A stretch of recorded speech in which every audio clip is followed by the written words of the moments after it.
మన మన ముందున్నాయి అంటే మన ముందున్నాయి అనేటంటే మధ్యలో కంటే అన్నది ఈ రెండు పదాల మధ్య ఉన్నటువంటి అర్థవంతమైన సంబంధాన్ని ఏర్పరుస్తుంది.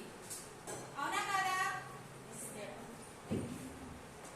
ఇప్పుడు అంటే వీటిని రెండు పదాల మధ్య అంటే ఒక వాక్యంలోని రెండు పదాల మధ్య అర్థవంతమైన సంబంధాన్ని ఏర్పరిచేటటువంటి మాటలు పదాలు లేదా అక్షరాలను మనము ప్రత్యయములు అని అంటారు. రెండు పదాల మధ్య ఒక వాక్యంలో రెండు పదాల మధ్య అర్థవంతమైన సంబంధం ఏర్పడడానికి ఉపయోగపడేటటువంటి అక్షరాలు లేదా పదాలను ప్రత్యయములు అంటారు. ఇక్కడ ప్రత్యయములుగా ఏమున్నాయి? వరకు, కి, కంటే. సో ఈ ప్రత్యయములనే విభక్తి ప్రత్యయములు అని అంటారు. అంటే ఏ ప్రత్యయములు ఉంటే ఏ విభక్తి పేరు వస్తుంది అన్నది ఇప్పుడు తెలుసుకుందాం.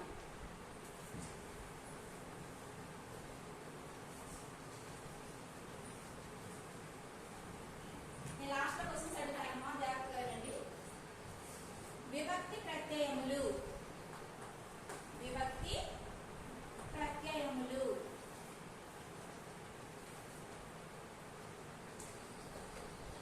విభక్తులు,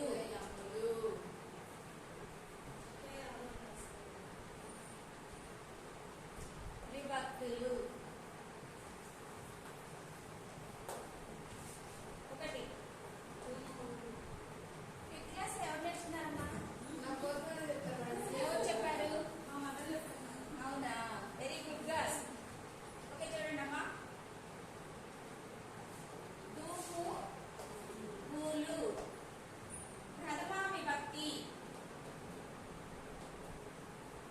ప్రథమ విభక్తి అంటే ఏ దూము పూలు అనేవి వాక్యంలో వచ్చినప్పుడు అది ఏ విభక్తి కింద వస్తుందమ్మా? ప్రథమ విభక్తి. ఏ విభక్తి కింద వస్తుంది?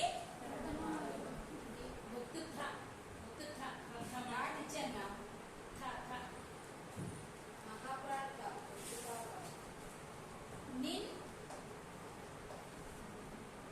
నున్, లన్, కూర్చి,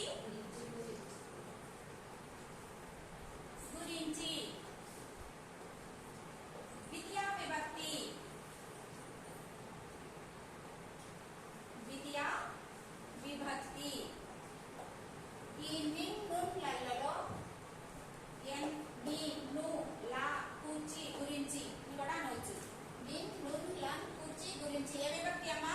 ద్వితీయ విభక్తి. చూడండి, ఇది లేకున్నా ఈ ని, ను, లా ఉన్నా కూడా అది ద్వితీయ విభక్తి కింద వస్తుంది. చేతన్, చే, చేతన్, చే, తోడన్, తోన్. ఇది తృతీయ విభక్తి, తృతీయ విభక్తి.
ఉన్న. ఈ